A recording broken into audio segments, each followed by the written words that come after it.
We're here on page Yud Beis, and we were going through 14 Isurei Mizbeach. So first we read the entire list of the 14, and now we're going through them one by one. We spoke about Rovea and Nirva. Those are the first two categories. Then we went to Mukta, which means it was designated for Avodah Zarah. And then we had a Neva. So we left one question outstanding, and that is once you have Neva,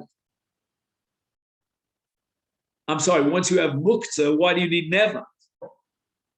Unless, let's say, Reuven worshipped Shimon's behema, and that passes Shimon's behema to the Mizbeach. There was no Mukta because I can't designate your animal for the Mizbeach. For Avodah Zarah. But again, if somebody went ahead and he worshipped Avodah Zarah, then maybe that has a different power. Okay, that needs more study. Then we had the case of Esnan, and we said there was a big chiddush here, and that is that Esnan is not just that he had a relationship with a woman, any woman, and he paid her with this behema as a schar, the znus, but she herself was asura olav. You need two conditions to be met in order to generate a psul of Esnan in the animal. Number one, it's being paid for znus, and number two, that znus is prohibited on a doraisa level, as opposed to, let's say, a pnuya. Then we had mechir kelev, and then we discussed kilayim. So again, kilayim was a case where there was a mixed breeding of two minim, let's say a shar and a kesev, and the product of that mixed breeding relationship of two minim is called kilayim. And here I think we had a footnote, if I'm not mistaken. By myself.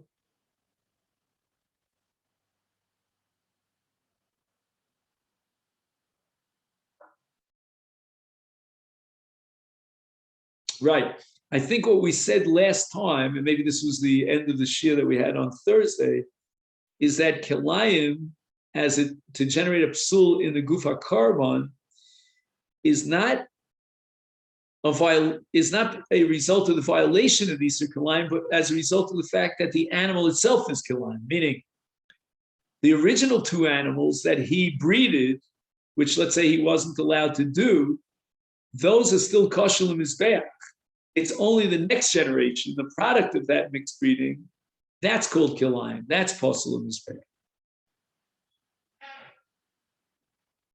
And here in Obazayan, he writes, Ad sheyeh kol min u'min b'fnei atzmo.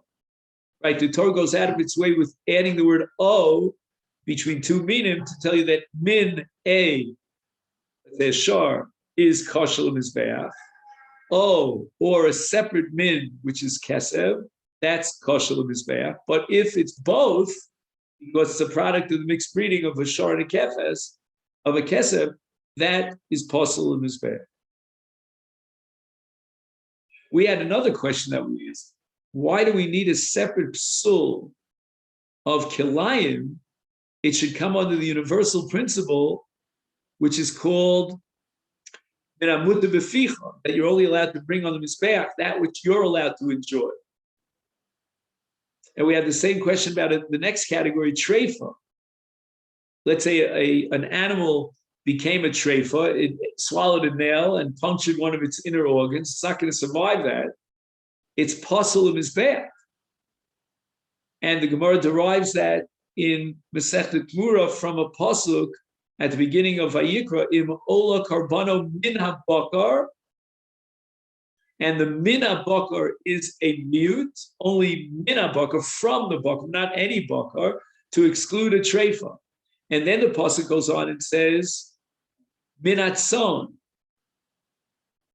So what is the extra min habaku minatzon?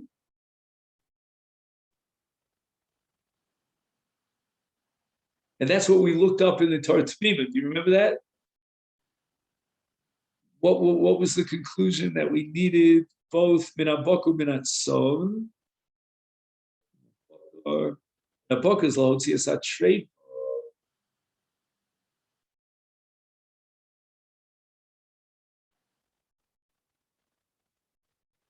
Can anybody remind me, David or John? Can you remind me what was the extra minatson? Just blanking out for a second here. Yeah, you know where it is? Yeah. All right, John is going to bring a Torah Tzvima here.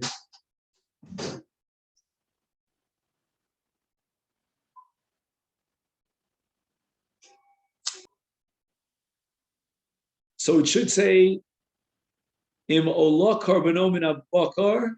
You have such a pasuk? Min abakar. And then does it say minatzon? Minatzon. So the Gemara is going to exclude a treifa from the meat of min abakar. And I was wondering, what is the kind of parallel miut from min abakar? I'm sorry, from minatzon. You have such a thing, minatzon? Maybe I'll borrow it for a minute. I'll give you right back.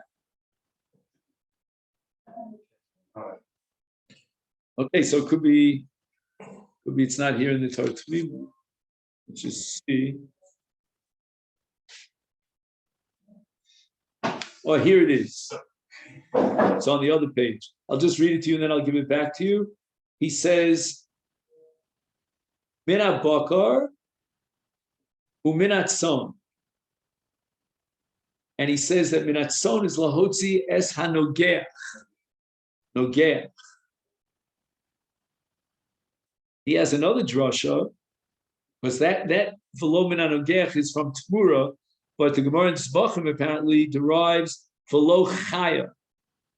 Right, so you have bakar and son, and they're both behemos, as opposed to a chaya.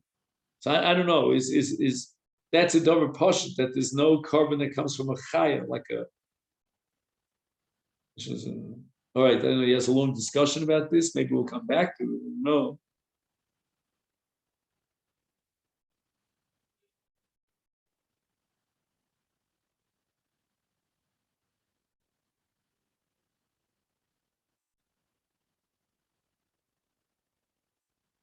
Okay, so that's what we have here. Lahotzi es hanogeh. Maybe we'll see that a little bit later. Okay, thank you so much. Now, it says in Vayikra Chav Zayin, we may need to fast forward in a minute. Kol asher yavar tachas hashavet.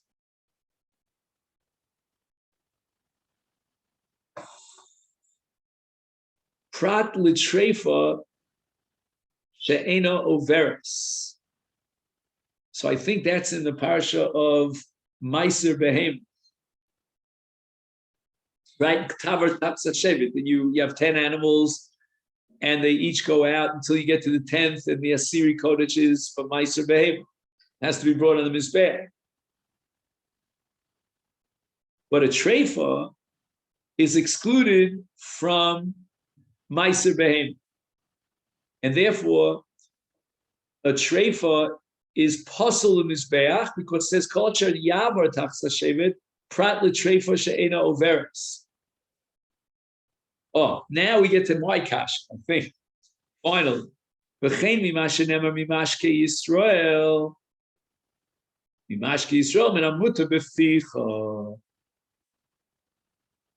So this really throws a monkey wrench because this is a famous Gemara Menachos that appears over and over again throughout Kodshim, that we can't put on the Mizbeach, that which is also Achilas Adam. So why do we need a miut to Pasal Treifa if a Treifa is excluded from Achilas Adam? And the truth be told, we can ask the same kash back to Lion. We could probably even ask the same kash about Nevat, which is one of the 14 categories of Psulei Mizbeach that he has. Yeche Darchuba came in a cost of Akriveu Nolafa Chasecha, Ayirtzecha, or Ayisa Panecha Marshem Tzvakos. That's a pasuk at the end of Tanakh. And it means it's got to be something that's called na. Na means it's beautiful. So you don't bring a treifa onto the mizbeach. But unfortunately, it doesn't address our question. Once we have the principle of Mimachki Yisrael, then by definition, all of the above should be excluded from the mizbeach, because none of them are minamashke b'ficha. Hayotze dofen, ve'emish yotze derech dofen ima v'lo min ha'rechem.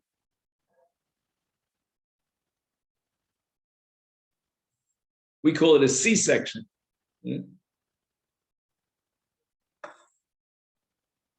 The fishenemar ki voled prat liyotze dofen. Okay, that's very good because there's no mimachke Yisrael to exclude a yotze dofen. Yotze dofen is not a halacha in hilchas machalos asuros, but it's a psul in korban.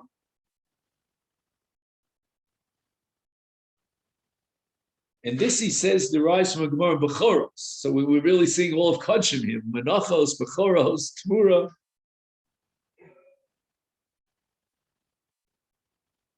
Next, we're up to the 10th of 14 categories of Yisur Mizbeach. Behema she misas ha'adam. Oh, this is the Nogeach case. Lefi shenever minat son, otzias ha'nogeach.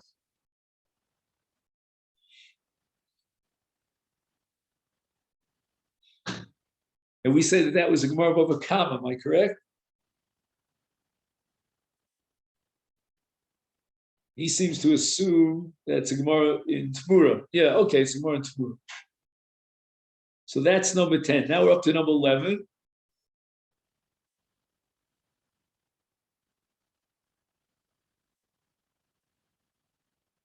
Baal Mum. Behema shenolad ba achas min amumim haposlim, and that's derived from a pasuk in Vayikra Chav Beis. Again, all these are in Vayikra Chav Beis. Averes o shavur o chorutz o yabeles o garov o yalefes lo sakrivu elul Hashem vishay lo sitnu bahem mehem al mizbah as al mizbeach Hashem.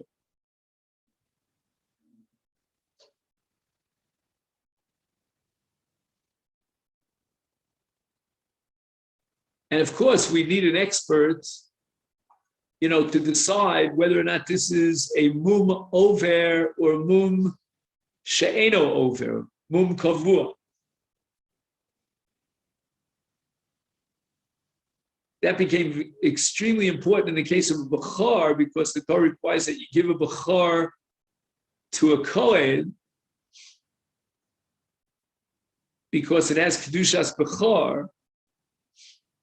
But that wouldn't apply to a Baal Mum. And now you need an expert to decide whether or not it goes to the Kohen because it's a Tam, or Yisrael retains ownership over it because it's basically Chulin and it doesn't have the status of B'chol Mizbeach because of the Mum. But you need an expert to determine that this, in fact, is a Mum Kavur. Now we're up to number 12, which is on page Yud Gimel. Mechusar Zman. By the way, Rabbosai, if you're ever here in this room, here in the Amic Learning Center, feel free to make photocopies of these pages. If you're here, it's right here. I'll just show you where it is. I mean, Don, you can see it with your eye, but I'm just moving a drop to my right, and I'm lowering this down. Do you see these bags over here? So that's where I keep the Gemara Tmura. It's a bag there are many, many bags because there are many Gemaras here that'll stay on it. It'll say Sifrei Kodesh. So this is where you'll find the Tmura. So please feel comfortable, to photocopy the pages. And if you photocopy, make two copies already or 3 copies. I don't have to schlep this Gemara. All right. So the pasuk says again in Vayikra Chav Beis. Since we're always going back to Vayikra Chav Beis, and it says Vaya Shivas Yomim Tachas Imo Umiyom Hashmini V'Holi Yirotze L'Korban Mitzvah. It only becomes subject or potential for Ritzu. It's a candidate only after the 8th day. So the first 7 days of the animal's life, it's not a candidate for the Mizbeach, it's disqualified. Then we get to number 13. She'eno min hamuvchar. This is the one I told you I didn't understand why this is listed here as Isuri Mizbeach. It's Eino min hamuvchar. What does that mean, Eino min hamuvchar? It's obviously not a mum, because if it was a mum, then it comes under the 12th category of a Baal mum. Ibehema, Yeshba achas mi arba cholim hamenuyim. I guess there's a Mishnah, or certainly in the Rambam, he says that lists some sort of a weakness, an illness. The animal is ill, but it's not going to die.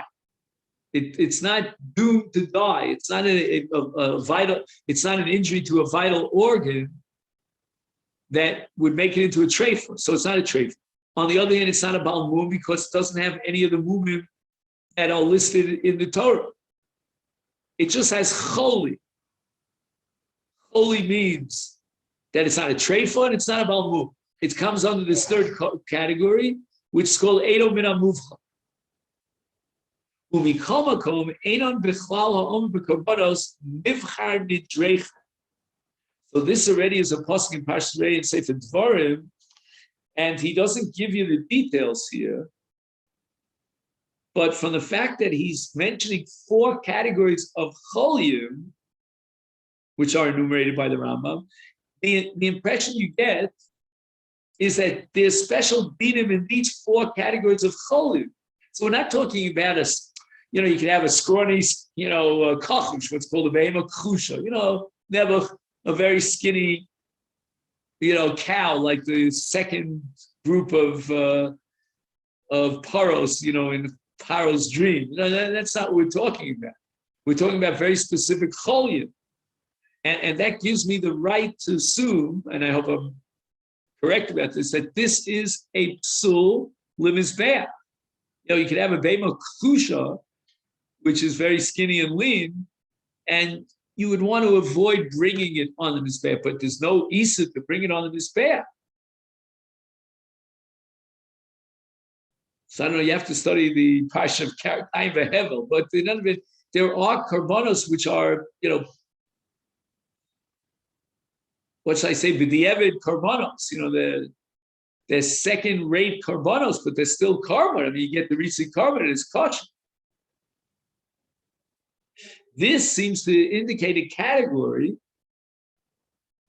of psulei mizbeach. Otherwise, it doesn't belong here on the list. And also, why would you identify these four cholim? And finally, the last of the 14 categories, mechusar eivah. It's lacking one of the internal organs. Ishanemar tamim yeh l'rotzon. Again, back in Vayikra Chav Beis, and another derivation of tamim. So as far as the parsha of Baal Mum, there the Torah calls it Iveres, Shamur, Charutz, etc., etc. And the pasuk says Lo Sakrivu Elu Hashem. Now we have another pasuk that says Tamim Yeh L'Ratzon. So you need that the animal not be missing an aver.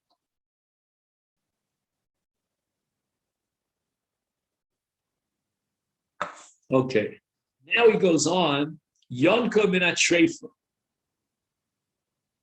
So you could have a treifa, an animal that's going to die, but in the meantime, it looks healthy and it's walking on all fours and it has milk if it's a mother cow that produces milk. And now we have a machlokes tanoim about a calf that weaned, that suckled from its mother when the mother was a treifa. Is nechlaku tanoim im asur l'mitzbeach or lo? Ubeperish yonka min atreifa nechlaku rishon. What's yonka min atreifa? Yesh sobrim shakmanel beimich yonka b'chol yom b'shakris cholav rosea. The afsha ochla ben yanika liyanika dvar machirim hol v'cholav zeh levad yochel lekayma kol yamel harei yasur lemizbeach. Again, the animal, in this case the calf, is eating many different things, but since it absolutely needs the yanika, and without the yanika apparently it would not survive, so it's yonik from a treifa on a daily basis. Therefore, it is excluded from the mizbeach.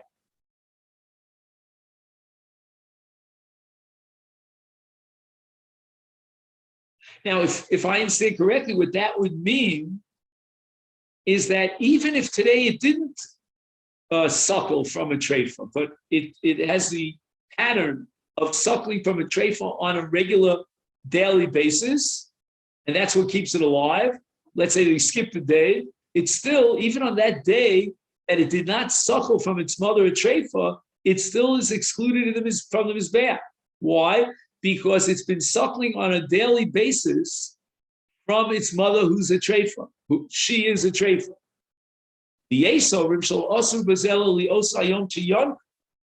The din and the status of yonka bin a treifa only applies on that day when the calf was drinking its mother's milk and the mother was a treifa. Why? Because according to the second school of thought, it's not that we are categorizing the animal, the calf in this case, as yonka bin a treifa, but rather we're categorizing the chalav. The chalav is a chalav bin a treifa. And if this animal has chalav treifa in its body, because it consumed chalav treifa, that makes it into yonka bin a chalav, which we said is pasal of mizbeach. What will be tomorrow? According to the second opinion, tomorrow you can take this calf and you can designate it for the mizbeach. It's no longer considered yonka min chalav. When is this chalav treifa inside the animal, the calf? That's only in that day, because after the day, we say there's ikul, ayin, chaf, vav, lamed, which means that the milk is already absorbed into the system, into the animal's body. It's no longer a separate entity of milk. So it takes, let's say, a day, let's say 12 hours from the morning till the evening until the milk is absorbed in the system. As long as it's still the end of chalav, that passes it l'mizbeach. So again, two shitas in yonka min chalav. Yonka min chalav is either a description of a category or it's a description of the chalav bin atreifa that's in the animal's body. Next, achla karshine avodah zara. Once you have this case where the animal imbibes chalav bin atreifa and that passes it mizbeach, what about the case of an animal that eats karshine avodah zara? Meaning there are, let's say, stalks, or what's the word I'm looking for? Straw. Let's say there's straw. And that straw, again, you might ask me, why would a straw be worshipped? But again, there are all sorts of types of idolatry. You'd have to learn through Masechta Avodah Zarah and get a sense. But it could be it was part of a doll that was made up of straw. Whatever it was a neva. And now the animal that you want to designate for the mizbeach, or perhaps it already was designated for, eats from these stalks of avodah zarah, or this straw of avodah zarah. Very similar, strikingly similar to the previous case, where the animal drank the milk of its mother, and the mother is a treifa. And the question is, does the status of yonka min hachalav apply? Can we extend it by analogy to the case of achla karshini avodah zarah? According to one school of thought, if it's yonka min hatreifa, asurim then we're going to answer even the case of Karshini Avodah Zarah, Achla Karshini Avodah Zarah. But that makes sense if you're classifying the animal. Remember, we had two sheets about what Yonkom and Achalav was. If you're classifying the animal, then you can apply that to the case of Achla Karshine Avodah Zarah, because the animal on a daily basis, day after day, is eating those Karshinim. You know, imagine if you have a church of some sort, for idol worship. And in the Chatzer, in the courtyard outside, they feed the animal day after day, Karshinim from the Avodah Zarah. But according to the second opinion, that Cholav, Yonkom and Acholav, means because the Cholav is in the body of the animal. It's in the stomach. It hasn't been absorbed into the animal's body yet.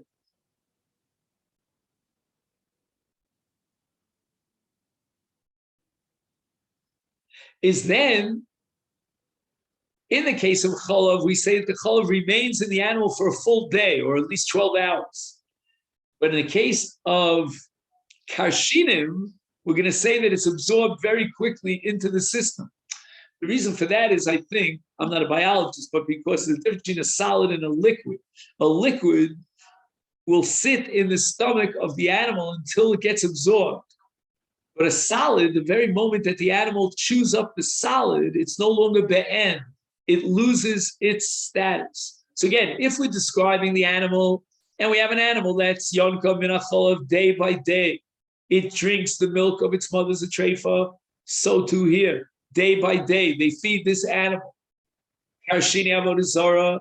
Then we understand the analogy and the extension from Yonkom and Acholav to Achla Achile Karshina Avodah Zarah. But if on the other, we're not describing and categorizing the animal on a regular basis, but rather we're talking about the fact that that which is despicable is inside the animal's body. That makes sense in the case of Cholav Mina Yonkom and Acholav, but not in the case of Achla Karshine Avodah Zarah. Now, we have a new section here, which we've touched on in the past. I'm just going to say a few words in the first paragraph here to introduce it. And the question is about the Vlad of Kodshim. So, for example, you have the Kedusha of Kodshim in the mother animal, and now she gives birth to a Vlad. What exactly is the status of the Vlad of Kodshim? Does the Vlad have the same sanctity of the mother? And the Kedusha Sa'em now is extended to apply to the Vlad. And that would be based on a pasuk, Vayikra Gimel, Im Zebach Shlomim Karbano, Im Min Abakar Hu Makriv, Im Zachar, Im Nekeva, Tamim Yakrivenu Lifnei Hashem. And the words Im Zachar, Im Nekeva are superfluous. They must be coming as a reboot. So we have two ribuyim now. We have one Zachar and one Nekeva. Zachar is L'Rabos Esavlad. We'll see what the Nekeva is gonna teach us. And what that means is that the Vlad gains the same status as the mother in terms of Hegdesh. It's Hashem. That's what we want to pick up tomorrow. And this is based on a sugya here. He tells you it's on Lamed Aleph. There's going to be a Tosfos here and a Rambam. Let's just see if we can make a note of where we got up to. Yeah.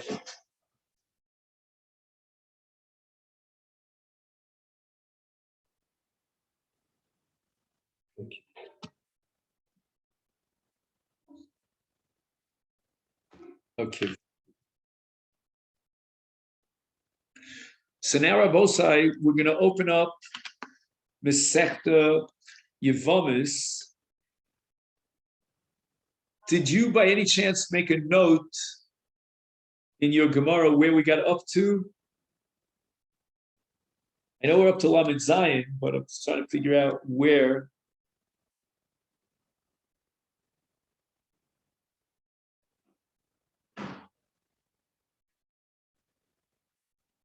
Oh no, I don't even think we started Lamed Zayin yet. I think we're on Lamed Vav Hamid Beis.